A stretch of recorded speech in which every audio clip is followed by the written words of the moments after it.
안녕하세요, 우재입니다. 자, 오늘 할 거는 이제 네 번째 직업 가이드죠. 이제 마법사 가이드인데요. 마법사 같은 경우에는 이제 원래부터 있던 직업이었어요. 기사처럼. 그때는 포션 위주로 이제 포션을 던지면서 싸우는 약간 연금술사 느낌이었는데 지금은 커맨드로 여러 가지 마법들 추가하다 보니까 진짜 마법사 같은 느낌이 됐어요.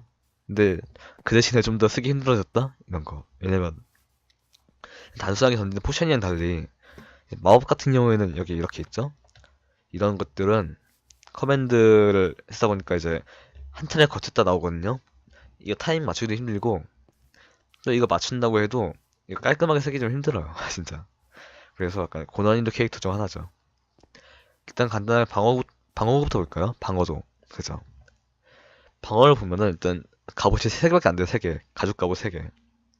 거기다가 저항 버프가 하나 붙었는데 그래서 방어력은 되게 낮은 편이에요. 뭐 암살자나 정찰병처럼 약하진 않지만 그래도 막 싸우려고 하다 보면은 피가 금세 깎이는 캐릭터? 그런, 뭐 그런 정도죠. 대신에 이제 저항이 붙어 있는데 저항 덕분에 한 방어력이 한 칸에서 한 칸 반 정도 올라갔다 생각하면 돼요. 그리고 추가적으로 이 방어력이 올라가다 보니까 뭐라고 할까, 뭐 포션이라든가 번개 뭐 이런 데미지에 대해서 약간 감소를 받는 게 있어요. 일반적인 방어력은 그런 걸 감소 안 해주죠. 그저 뚫고 들어가는데 그런 걸 막아줄 수 있다, 이런 게 장점이죠. 다음에 이제 무기를 볼까요? 무기는 기본적으로 마법사의 지팡이랑 이 화염 지팡이 2개 있어요. 마법사의 지팡이는 2.5 공격 피해죠.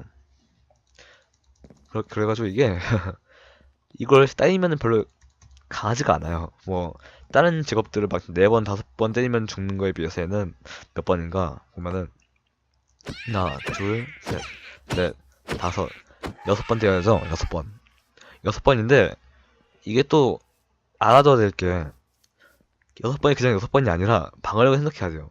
뭐 암살자나 이제 정찰병 같은 경우에는 스피드랑 은신이란 무기가 있는데 마우스는 방어력이 낮다 보니까 근접전을 하려고 하면 힘들죠. 아무래도 이게 빠르고 데미지가 그래도 어느 정도 나온다 해도 그런 약점이 있습니다.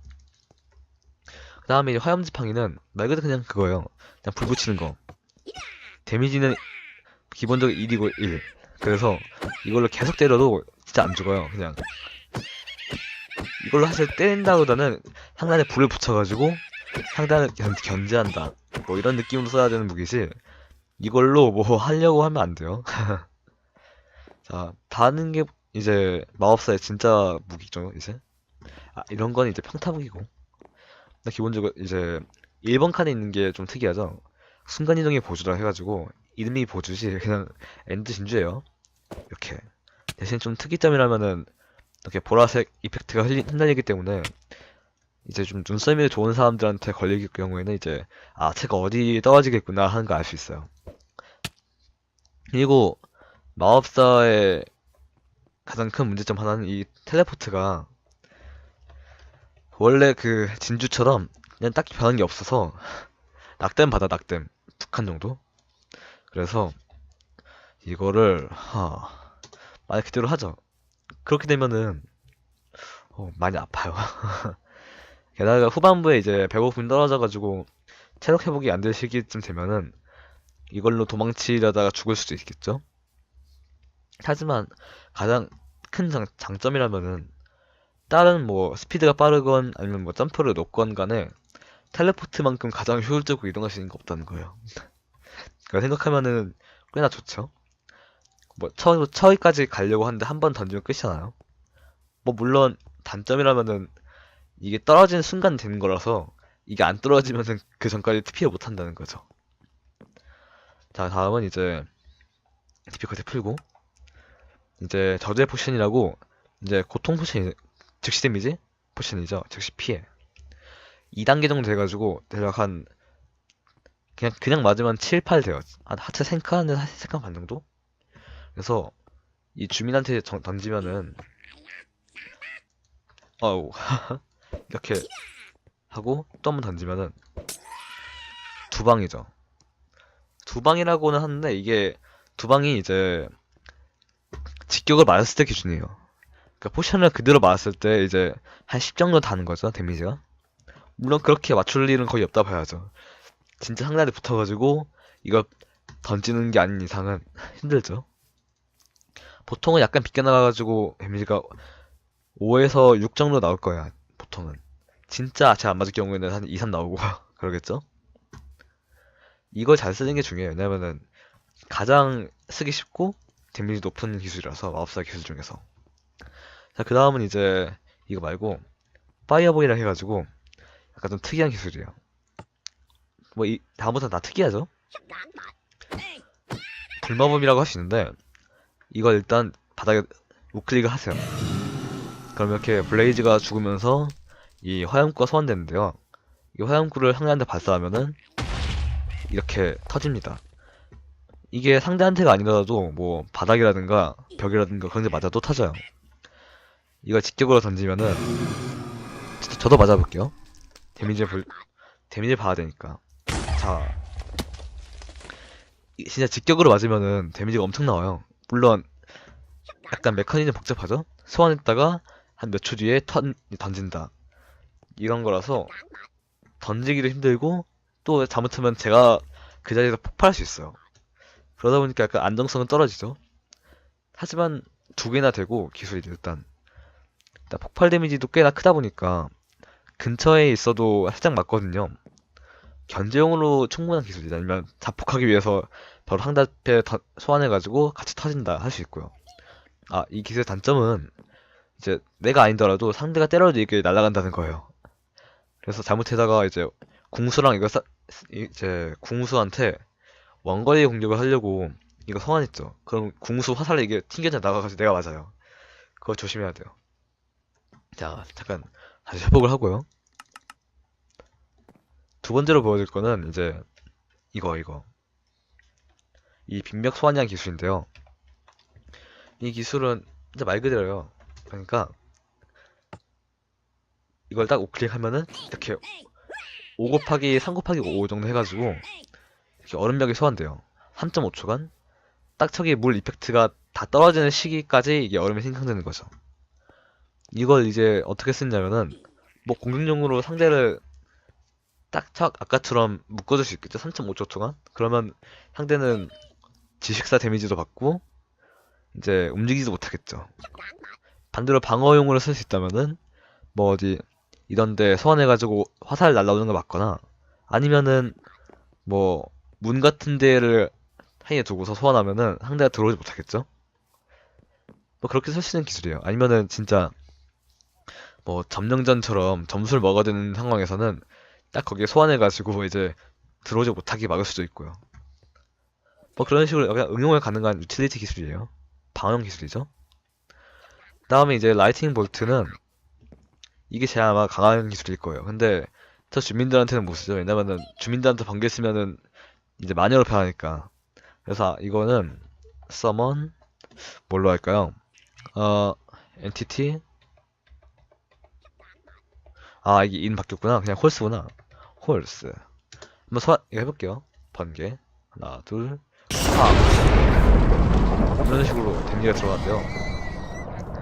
말 체력 26 되는데 한 대 때리는 게 죽죠. 이거 직경으로 맞으면은 피가 한 4칸, 5칸 달아요, 진짜. 물론 이 기술의 단점이랑 아까도 보셨겠지만 스프레스 데미지? 마법사 기술들이 다 그런데 저도 맞을 수 있다는 거예요. 팀도 맞을 수 있고. 번개는 피하 고문이 없다 보니까 이거 신중히 잘 써야 돼요. 왜 안 그러면은 팀킬 될 수 있어가지고 큰일 나죠? 이 기술의 약간 장점이라면은 이제 번개다 보니까 Y축도 되게 크거든요? 그래서 뭐 약간 높은 지대에 있는 적을 공격하려고 한다? 그러면은 번개를 이쯤에 딱 쓰면은 위에 있는 적까지 맞겠죠. 그런 식으로 응용할 수 있는 기술이고요. 아마추어 기술이 마법사의 필살기 같은 느낌일 거예요. 난 마지막 거는 제재 송곳니. 단순한 기술이긴 한데 꽤나 데미지가 나옵니다. 이 주민에서 써볼게요, 주민. 사용하면은 한 0.8초 정도 뒤에 이제 저기 땅에서 나온 송곳니가 딱 무는 거예요. 이제 십자가 모양으로 소환되죠? 그 십자가 모양으로 소환되는데 이게 약간 좀 바로 쓰자마자 데미지 나오는 게 아니라 약간 선질내기가 있다 보니까 그 좀 쓰기 애매하죠. 그러니까 바로 사한테 가져가서 쓰겠다라고 해도 뭐라고 할까 딱 각이 안 나와요. 그래서 약간 좀 애매하게 쓸 수 있는 게 있어요. 근데 데미지 꽤 생각보다 좋아요. 왜냐면은 제가 맞아볼게요. 제가 한 두 칸 맞아야죠. 근데 저항이 붙어 있어가지고 좀 더 적게 나는 거고 한 세 칸, 네 칸 날 거예요. 근데 이게 마법 데미지 판정이어가지고 포션처럼 방어력이 높든 적든 간에 이게 무시돼요. 그러다 보니까 은근히 상대한테 약간 견제할 수 있는 기술이죠. 상대가 게다가 이게 특이한 점이라면은 사용하고 나서 땅에서 소환되는 거라서 이게 잘 안 보일 수 있어요. 뭐 그런 장점이 있죠. 근데 이제 마법사의 가장 큰 단점이라고 하면은 스킬 위주 캐릭터라는 거예요. 그러니까 스킬을 전부 다 쓰면은 이거 두 개밖에 안 남아요. 물론 스킬이 되게 강력해요. 뭐 다른 직업들처럼 평타 위주의 그런 캐릭터가 아니다 보니까 스킬 하나하나가 되게 센 캐릭터긴 한데 스킬을 다 사용한 이후에 이제 이 애매한 상황이 벌어지는 거죠. 달려가서 때려야 되는 거지 이제. 이런 상황을 막기 위해서는 마법사는 이 스킬 개수를 잘 파악하는 게 가장 중요한 거라 생각해요, 전. 뭐 그런 캐릭터입니다. 마법사를 잘 잡을 수 있는 캐릭터라고 한다면은 전 딱 생각이 안 나요, 사실. 그러니까 되게 유틸리티성도 기술도 많고 공격적인 기술도 많아가지고 얘를 어떻게 대처하느냐가 잘 관건이겠죠? 물론 잡을 수 있는 방법은 있겠죠. 다른 방법도 여러 가지 있겠고 일단 기본적으로 방어력이 낮다는 게 제일 큰 문제죠. 또 마법사의 단점이 아니라 이제 장점 봐야죠.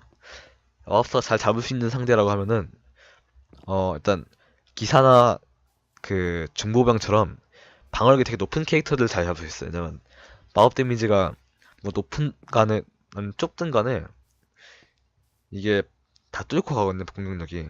그래서 그건 꽤 괜찮은 것 같아요. 반대로 이제 낮은 방어력인 캐릭터한테도 그게 비슷하게 가니까 그건 좀 아쉽죠. 네. 일단 이상으로 이제 마법사 가이드였고요. 중간중간 말 버벅거리는 게 있어가지고 아쉽네요. 자, 그럼 오늘 수고하셨고요. 다음에 또 봬요. 뿅.